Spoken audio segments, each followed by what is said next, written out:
Hi, so we're in chapter 2 and we're going to wrap it up. There's just a few concepts in section 2.4 and 2.5. So I'm going to share my screen and go to page 17 on the notes if you'd like to join with the notes. All right. So we want to talk about different shapes of distributions. We've been chatting a lot about the normal, the bell-shaped distribution, and it is important to determine. It is, and this is what it looks like, right? You get sort of this guy up here is called a mode, and that the tails kind of fall off kind of quickly. So this is what it looks like. This is some data which maybe looks a little like a bell shape here. But I think it would be better if it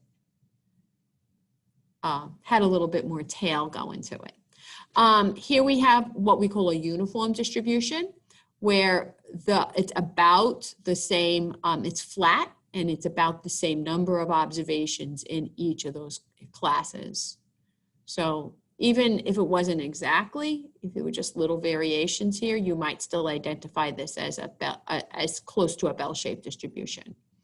And then these last two, this is left skew, right? So this tail, it's almost like spilled to the left. If you had a little sand castle and you spilled some data over to the left, that's the left skew distribution. And here is its symmetric, its other side, the right skew, right? The right skew distribution. So those are shapes of distributions. And as we move through the class, we'll always want to be able to determine that question of interest does the data have a bell shape? All right, so moving on to section 2.5, we want to consider this idea of a misleading graph. So I'm just going to give you some examples from the notes and let you sort of think about this throughout your day when you run into sort of graphical representations, either in the newspaper about polling, political polling, or maybe regarding popularity of, I don't know, music artists or any other sort of consumer or citizen type graph that is presented in front of you, which I'm sure we run into all the time. We have to think about who made the graph and what might their agenda be, just so that we are a little ready to flag whether or not the graph is misleading. Sometimes graphs are misleading and the person that made the graph did it by accident, by error, but often you just have to watch, because sometimes graphs are misleading and it furthers someone's agenda, and we certainly want to be able to identify those. Okay, so I have sold shirts, right? And here's a graph that shows you how many red shirts I sold and how many blue shirts I sold and how many green shirts I sold.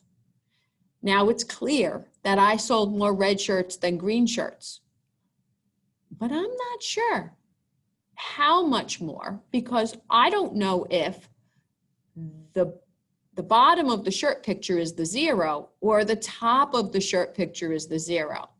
So if the top of the shirt picture is 0, then this is how much green I sold, and then red is like 3 times green.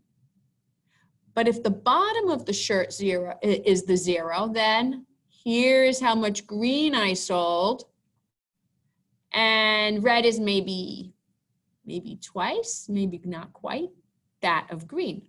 So it's always important that in graphs that are displaying, like this is supposed to be a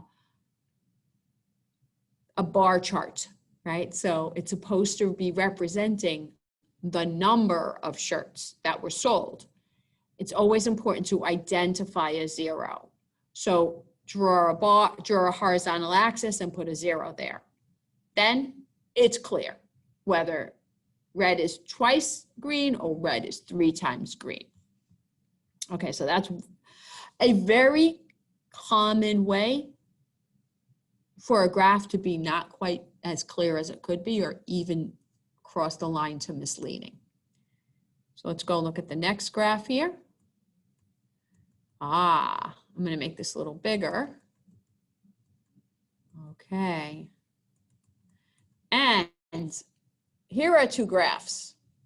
And we see person A and person B. Well, we look at the graph on the left, whatever these numbers are, I don't know, SAT scores, something like that, I don't know. It looks very clear that A is about 3 times bigger than B. But notice that the horizontal axis does not start at 0. So if we redo the graph so that the horizontal axis starts at 0, we notice, yes, A has a higher, if it's SAT score than B. But look, it's not 3 times. So what happened between A and B is that when the analyst produced the graph on the left, they took only the range from 830 to 865, so right here where my cursor is, and they blew it up to the whole size of the graph. So it has the effect of making it seem like A is so much bigger than B. So I have to say there are times when you need to produce a graph like this, and it's very difficult to include the 0. So for example, I don't know, national debt,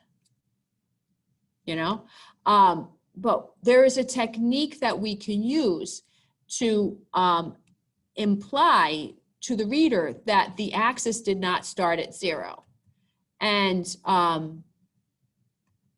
what you're going to do is you're just going to break the axis here. Let's see if I can do 2 little lines. So simply by breaking the axis like that, it's sort of like it's a red light flashing. Hey, notice I'm not 0. Oh, let's make it one more.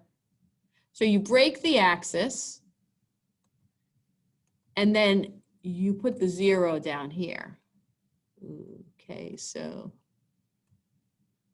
let's try again. Break the axis and you put a 0 down here. All right, and that means that here's the 0, and there's a break in the axis before I get to the 835. So that's a flag to the reader that that there's something going on with the definition of the vertical axis. All right. Looking again, let's look at the next example. These are examples you might actually see. So in this example, we see an increased life expectancy. So it looks here like in 1950, life expectancy was a little over 68 years. And in 2000, life expectancy is up there, maybe about 77 years. That is a lot of increase. You know what? We still don't have that axis at 0.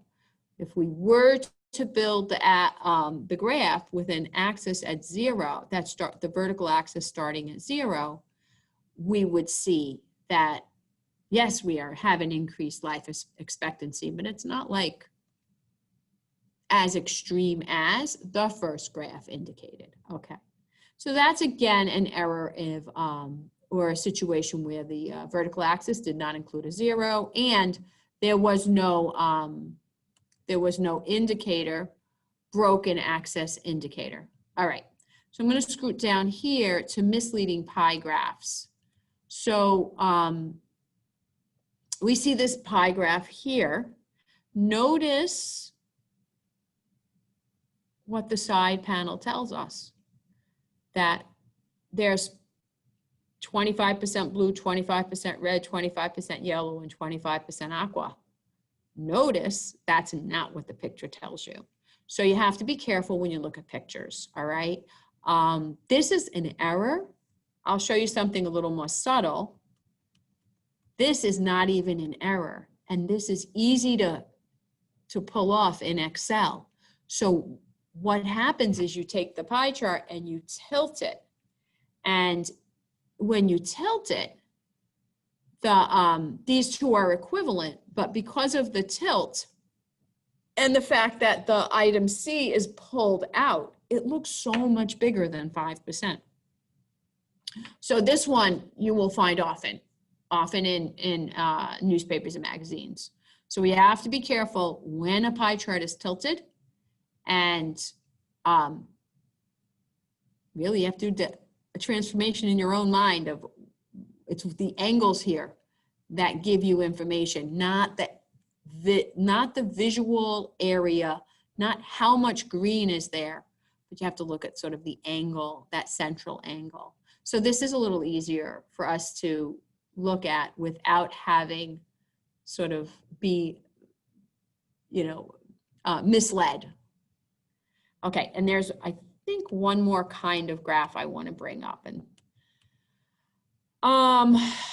so yeah, last year I sell gazebos, and last year I sold this many gazebos, and this year I sold twice as many gazebos. So I have made the gazebo twice as tall. So that's nice. It shows how much more I sold this year than last year. But when you look at the graph on the right as compared to the graph and you look at the gazebo on the right as compared to the gazebo on the left, it's really a lot more than twice, because not only did I double the height, I doubled the width, and I doubled the width, and I doubled the depth. So if these were little blocks, I could actually fit 8 of them, 8 of the little guys in the big guy. So the error here is that if in fact my growth was linear in one dimension, like I sold twice as many, I could make a graph like this where I just kept the width and the depth the same and just doubled the height. So it would be like a long, skinny gazebo, but I wouldn't, to make it not misleading, I wouldn't widen it and give it more depth. All right, so those are just some ideas about misleading graphs. So please, when you look at a graph, maybe if you see one, maybe grab a screenshot and send it my way, and we can share it in class. Thanks a lot. I'll see you in class.